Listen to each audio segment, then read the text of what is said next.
Welcome to MTN Outdoors. Hi there, I'm John Riley and I'll be your guide for this week's episode of MTN Outdoors. I hope you're having a great Labor Day weekend, and believe it or not, they actually pay me to do this. Now, we've had some significant storms roll through Montana recently, including a lightning storm in the Flathead that saw 3 individuals hospitalized after a lightning strike and 1 teen in the ICU. MTN's Alina Howder has more on how to be safe in a lightning storm. Storms are no surprise in this area. We usually worry about lightning causing wildfires, but it can be dangerous for people if you're anywhere around, and not just in the places where you can see.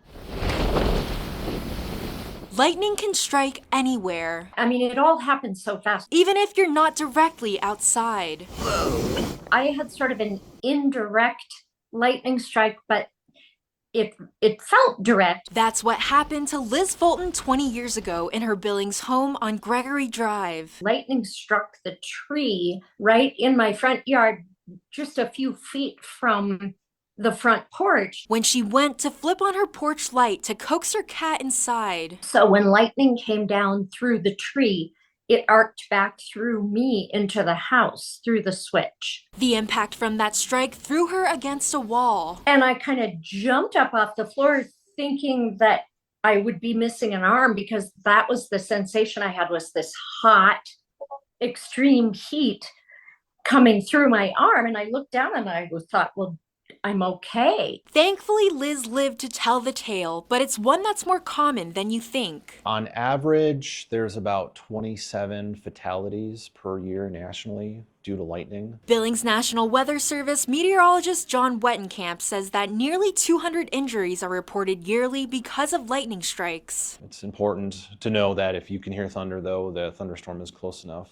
to produce lightning that can strike you. The safest place to be in a thunderstorm is inside a building or a hardtop vehicle with the windows up, as long as you're mindful. Lightning can travel through any metal objects or wires and get into a home that way. So yeah, you wouldn't want to be using any appliances at that time. A life lesson that Liz luckily survived. You never quite lose that or forget what that sounded like and felt like and looked like that night. In Billings, Alina Howder, MTN News. We do have an update on the Kalispell teen who was sent to the ICU after being struck by lightning on August 19th at a soccer practice. According to the family, he's in stable condition and making slow improvements, and they thank the community for their continued support. A GoFundMe has been set up to help cover the teen's medical expenses, already raising more than $65,000. A second player and assistant coach, also injured from the lightning strike, were released from the hospital last week. Hunting season 2024 is already underway, but this time of year you won't hear the hunters, and you most likely won't see them either. And archery hunters enjoy the challenge of pursuing an animal with limited equipment, such as a bow and arrow. Requires you to be closer, requires you to get to know those animals a lot better, and the rewards for that are great also. When you overcome those challenges, there's nothing like it. That takes practice, lots, to make sure what you shoot, you take home. Shooting your bow as often as you can really makes a big difference when you're in the field. One, because you're more effective as an archer, but also you become comfortable and familiar with your effective range, which is really important in archery hunting, knowing what your effective range and sticking to it so that you can make a clean, ethical kill when you're hunting. Time is of the essence this time of year. It's hot and game can spoil quickly. So Jacobson says hunters need an exit strategy, if you will. How to get your harvest out quickly. Don't forget, others in the woods might like that harvest too. The other good reason to have a plan for retrieving your harvested animal quickly is we are in bear country, and grizzly bears are very much active this time of year as they enter hyperphagia in preparation for their long winter nap. And so animal carcasses that are harvested by hunters are attractants, and so you want to make sure you get that animal out as quickly as possible. And as always, make sure you're carrying bear spray when you're in grizzly bear country, which pretty much encompasses the western 2/3 of Montana. General archery season begins September 7th and runs through the middle of October. That means being bear aware critical for anyone heading into the backcountry with bows, arrows, and hopefully bear spray.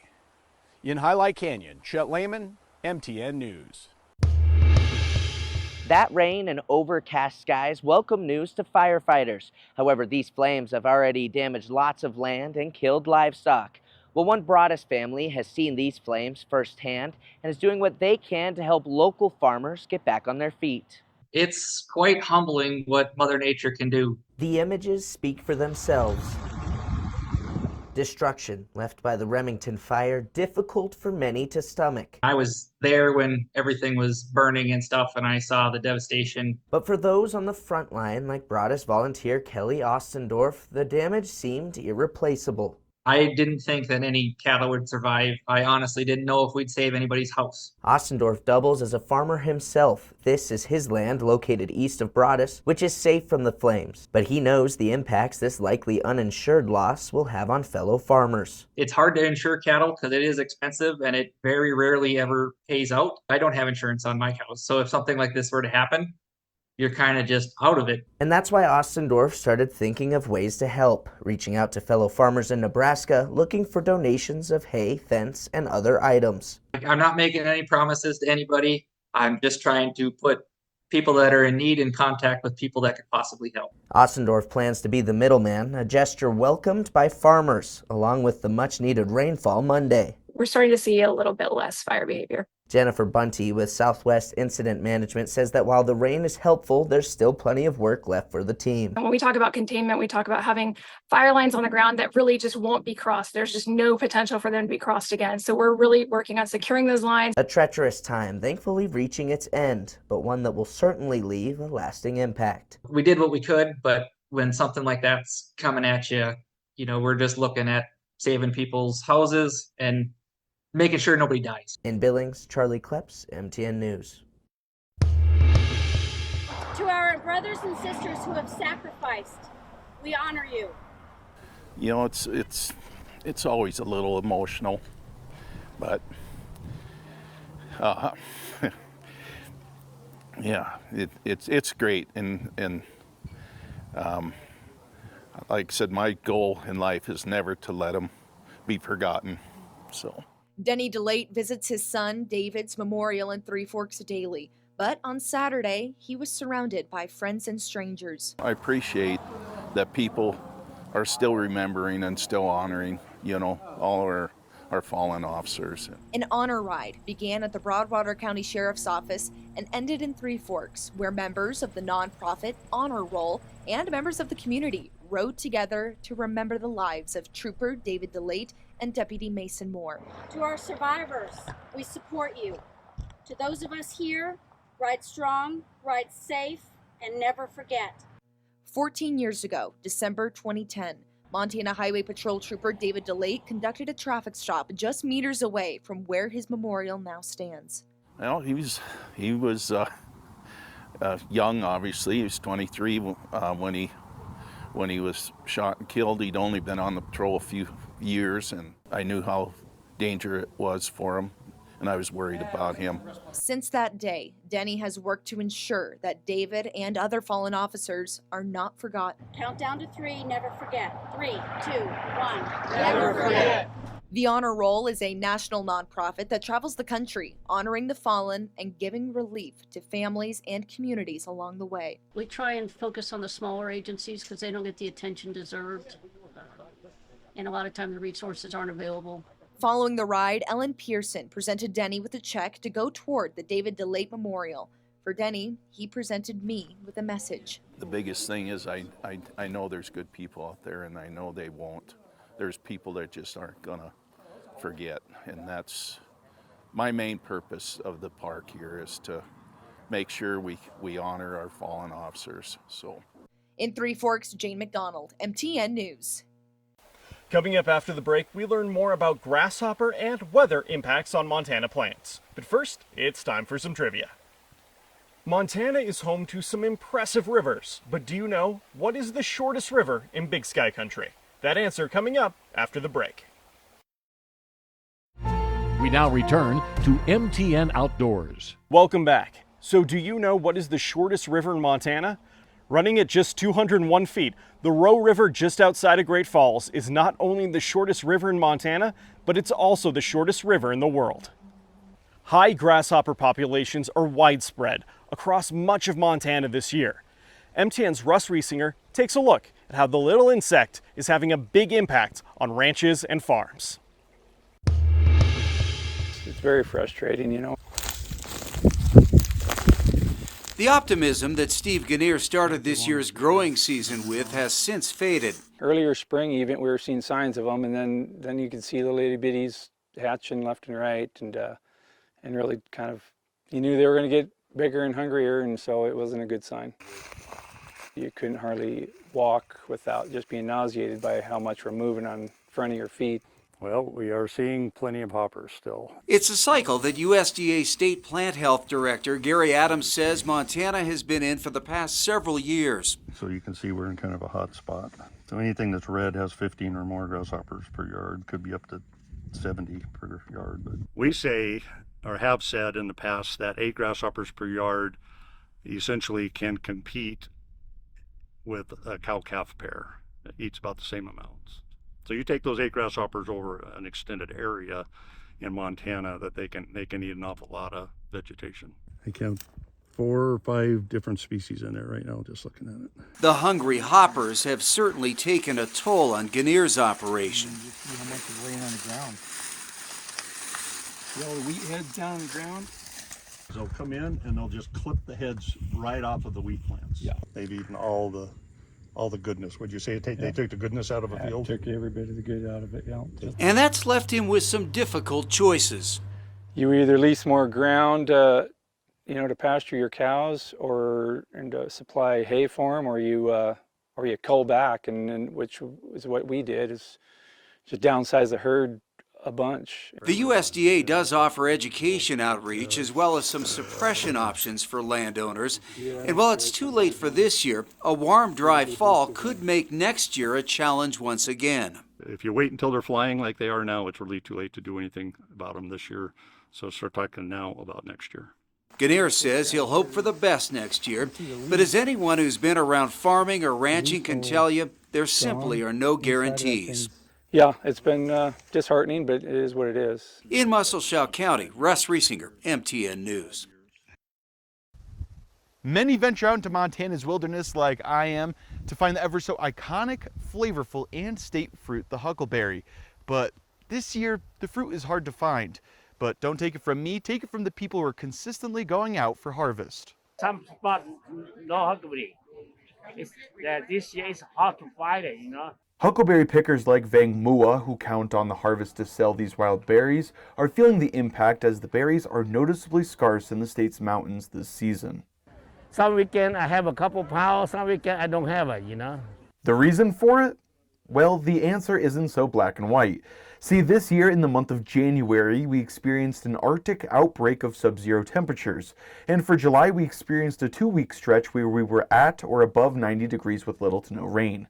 Andrzej Svantek, an assistant professor at Montana State University's Western Agriculture Research Center, says that type of exposure, as well as animals who occasionally feed off the plant, can all be factors for the lack of the berry this year. Water stress, heat stress, cold stress can all accumulate to lead to a stressed plant that may or may not be able to make it through the heat of the summer. Another beloved fruit in Montana, the flathead cherry, is also taking a hit from this season's cold snap. The freezing temperatures have damaged the buds on the trees, raising concerns for the year's crop. What we've been hearing is that you could take a gallon bucket to a tree and not fill it up. So the yields are incredibly low because of this killing winter event. Dennis Davies, who picks and sells flathead cherries, agrees. Well, it depends on the orchard. Sometimes they'll get, 6, 7, 8, 30-pound bins off of a tree. This year they'll be lucky to get a half a bin, if that. Davies says despite the cherry's quality still being good, around 95% of the crop was lost due to January's cold snap, which is why prices are up this year. Prices are way higher this year. They just simply are. It's what they have to be. I'm paying multiples of what I normally pay. But the flip side of that is the quality is really good because the cherries that are there, the trees didn't have to work as hard to make them because they weren't full. But it is weird to go see a tree with like literally one cherry hanging by itself. This year was tough for the flathead cherry and the wild huckleberry, and some pickers say that they're expecting a similar season next year, but they're keeping their spirits high that it turns around. In the Montana wilderness, Ryan Berg, MTN News. Dead and dying junipers, like this one here behind me, is what Helena residents in the South Hills have been noticing over the last handful of years. MTN wanted to look into why this might be happening. Chinese junipers throughout Helena, particularly in the South Hills, are slowly turning brown and dying off. The drought situation, the changing climate, and some of those plants are just not going to be adaptable to the new environment, the environmental growing conditions in Montana. Mike Heel, owner of Garden Works, says that there are a few factors that have led to these junipers' demise, including recent drought conditions and age. But Heel says the real devastating factor for these junipers was the severe cold. Well, from my observation, it started about 2 years ago. 2 years ago in the fall of 22, we had a really early cold snap, and a lot of those plants didn't shut down, in other words, stop growing before this cold snap hit. And then, of course, last winter when we got 48 below zero, that just completely wiped most of them out. Residents of the South Hills I spoke with did not want to go on camera, but shared that they've noticed the change. If you have a healthy juniper, you can help it by tapering off watering during this time of year. That will slow its growth as we enter into fall and winter. And if you suspect a big early freeze, it can be helpful to then give one last big watering so there's moisture around the roots. If you've noticed, there's a lot of other junipers that are living and survived, and those are the bluer green, and they seem to be a little bit hardier. Heel says that if your juniper is dying, it might be time to count your losses and start again by planting a hardier plant. A dead or dying juniper can also pose a fire risk to your property. No way to bring them back. The easiest way is to cut them down and yank them out of there. They are an extreme fire hazard, so any spark, cigarette ashes, matches, they're going to go up just like poof. And Heel recommends native plants if you're looking for something new. Well, of course, native plants are probably always your best choice. They've been around for a long time and they're growing, just fine. We do have some native junipers that are growing in the hills. Reporting in Helena, Tom Buchanan, MTN News. Coming up after the break, we learn about a woman who's been barrel racing for decades and head to the Barefoot Water Skiing Championship. We now return to MTN Outdoors. Welcome back. Unfortunately, age can limit some of the things we do when we get older, but a Montana woman is still barrel racing after decades, and she's got the heart for it, as Scott Breen reports. Hi everybody, Scott Breen at the fairgrounds here in Miles City, where Kathy Raisler is doing one of the things she enjoys most in life, working with horses and riding. The difference between now and the past is my heart function is battery operated. And when she says battery operated, Raisler means 100%. That makes you feel kind of creepy sometimes, doesn't it? That you're run by a battery, totally. She'd suffered irregular heartbeats for a few years, been through 3 surgeries, and a wealth of blood thinners. That's when Dr. Jessen at Billings Clinic recommended what Raisler calls the Cadillac of pacemakers. Without having this kind of pacemaker, having the older one, I would have over time probably gone into more heart failure. Blood likes to form a clot. Jessen specializes in electrophysiology, studying the heart's electrical patterns. With this Watchman device, which is placed in the left atrial appendage, we can get patients safely off their blood thinners, giving them the same level of stroke protection as being on a blood thinner. As you can hear, Kathy still catches her breath when she pushes the Watchman's limit. But now she at least exercises with more confidence. I get a little short of breath mostly because of the pacemaker, but that's okay. The cool factor is that it just gives patients their quality of life back. You know, they don't have to worry about the costs and the risks to staying on blood thinners long term. When she gets to a certain spot, inside leg, and touch her face with this and say a whoa. Letting them do what they love to do is one of the best things about medicine. Meaning Raceler and her racehorse Booker are far from finished inside the arena. I'm 69 years old, and probably my first barrel race, I was probably at age 6. Got it, thank you. And she's still climbing back into the saddle. In Miles City, Scott Breen, MTN News. This lake in Helena was designed specifically for barefoot water skiing, and right now it's being used to host the sport's U.S. national tournament. 86 skiers from all over the U.S. gathered in Helena and vying for the title of national champion. I mean, we're out here competing. It's an annual tournament every year. We get the best skiers in the country coming out and showing their stuff to see who's the best out in the water. Brody made the trip out to Montana from Wisconsin, and this weekend he's seeking his 4th barefoot national championship title. Just trying to remain as calm as possible, right? Like you get up, the boats roar and the engines roar and you hear the announcers talking, and just try to tune it all out and do what you know you can do. So. Really, I'm just trying to have fun. Once you kind of get the itch and you try it, and then you really love it, and then you just keep going out more and more and just enjoying the fun of it. Outside of individual competition, Faith also competes in barefoot for the U.S. national team. She appreciates the sense of community barefooting fosters. Yeah, it's great being able to come out and see everyone again, because I haven't seen so many people since I went to nationals in Texas 2 years ago. So it's really nice to come out and just be able to cheer each other on and just have fun. The community for barefooting is something special. There are skiers who no longer participate in the sport, but show up years later, and they know people, and it's a family reunion, essentially, each time they come to a competition. And competition here in Helena continues through Sunday. Reporting from Water Ski Mania, Johnny Walker, MTN Sports. Well, I hope you have a great Labor Day weekend, and that's going to do it for this episode of MTN Outdoors. Till next time, I'll catch you later.